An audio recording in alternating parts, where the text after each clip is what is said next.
नमस्कार, मैं कृष्णा अवतार। आप देख रहे हैं दैनिक रेडियो। चुनाव के दौरान आया श्रीलंका का बड़ा बयान। श्रीलंका के विदेश मंत्री अली साबरी ने कहा कि भारत की सुरक्षा उनके लिए बेहद जरूरी है। न्यूज एजेंसी ANI को दिए अपने इंटरव्यू में विदेश मंत्री अली साबरी ने कहा कि उनका देश भारत की सुरक्षा के लिए प्रतिबद्ध है। एक जिम्मेदार पड़ोसी के तौर पर वे किसी को भी भारत को नुकसान नहीं पहुंचाने देंगे। वहीं श्रीलंका के पोर्ट पर रुकने वाले चीन के रिसर्च जहाजों से जुड़े सवाल पर साबरी ने कहा, हम सभी देशों के साथ मिलकर काम करना चाहते हैं, लेकिन इसके लिए हम किसी दूसरे देश की सुरक्षा को ताक पर नहीं रख सकते।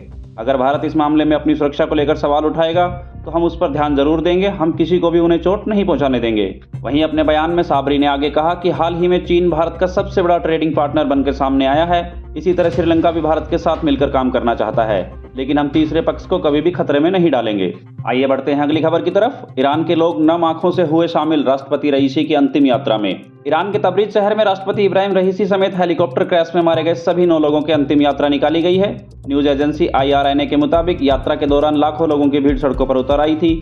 लोगों के हाथ में रईसी की तस्वीर और ईरान का झंडा था। वहीं राष्ट्रपति को विदाई देते वक्त शहर के लोग रोते हुए नजर आए हैं। ईरान में राष्ट्रपति की मौत पर 5 दिन के शोक की घोषणा भी की गई है। 23 मई को उन्हें ईरान के मशहद शहर में दफनाया जाएगा। यह वही शहर है जहां रईसी का जन्म हुआ था। दरअसल 19 मई को रईसी का हेलीकॉप्टर ईरान अजरबैजान बॉर्डर पर क्रैश हो गया था। इसमें विदेश मंत्री हुसैन अमीर अब्दुल्लाहीन समेत 9 लोग सवार थे। सभी के शवों को सोमवार को तबरीज शहर लाया गया है। आइए बढ़ते हैं अगली खबर की तरफ।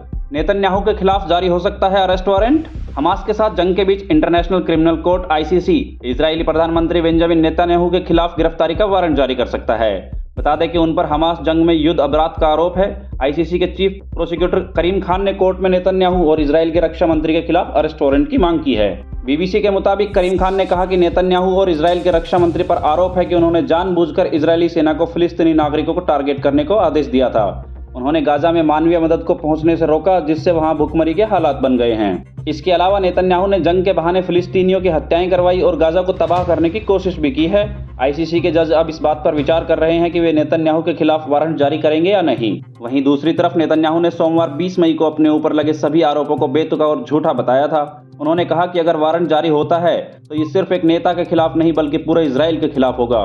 इजरायली नेताओं के अलावा अंतर्राष्ट्रीय कोर्ट हमास के लीडर इस्माइल हानिया और याह्या सिनवार के खिलाफ भी युद्ध अपराधों को लेकर वारंट जारी कर सकता है। आइए बढ़ते हैं अगली खबर की तरफ। सिंगापुर एयरलाइंस की फ्लाइट में टर्बुलेंस से एक यात्री की मौत। आज सिंगापुर एयरलाइंस की एक फ्लाइट में एयर टर्बुलेंस की वजह से एक यात्री की मौत हो गई है और 30 लोग घायल हो गए हैं। फ्लाइट लंदन से सिंगापुर जा रही थी। सिंगापुर एयरलाइंस की बोइंग 777-300 फ्लाइट ने लंदन से भारतीय समय के अनुसार देर रात करीब 2:45 पर उड़ान भरी थी। वहीं टेक ऑफ के 1.5 घंटे बाद 30,000 फीट पर एयर टर्बुलेंस आया। फ्लाइट जोर से हिलने लगी। इसके बाद फ्लाइट करीब 10 घंटे तक उड़ान भरती रही। एक पैसेंजर की मौत के बाद उसे सिंगापुर से पहले बैंकॉक में उतारा गया। ब्रिटिश मीडिया द मिरर की रिपोर्ट के मुताबिक फ्लाइट को भारतीय समय अनुसार दोपहर 2:15 पर बैंकॉक डाइवर्ट किया गया। वहां से सर्वभूमि एयरपोर्ट पर इमरजेंसी लैंडिंग कराई गई। फ्लाइट दोपहर 3:40 में सिंगापुर लैंड हुई है।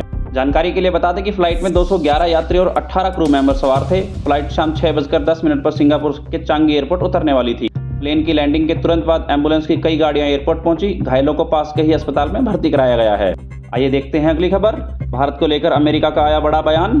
बता दें कि अमेरिकी मीडिया लगातार भारत में हो रहे चुनाव को मुसलमानों के खिलाफ बता रहे हैं। वहीं न्यूयॉर्क टाइम्स ने 19 मई को एक रिपोर्ट पब्लिश की थी, जिसमें कहा गया था कि भारत में रह रहे मुसलमान परिवारों को दरकिनार कर दिया गया है। वहां उनकी पहचान तक पर सवाल उठाए जा रहे हैं। इस पर सोमवार 20 मई को अमेरिकी विदेश मंत्रालय ने सफाई देते हुए भारत की धार्मिक स्वतंत्रता की तारीफ की है।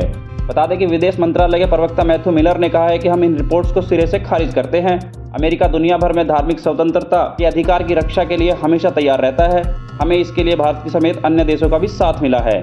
इसी दौरान अमेरिकी विदेश मंत्रालय ने अपनी अंतर्राष्ट्रीय धार्मिक स्वतंत्रता रिपोर्ट को भी खारिज कर दिया है, जिसमें बताया गया था कि भारत में मुसलमानों का दमन हो रहा है।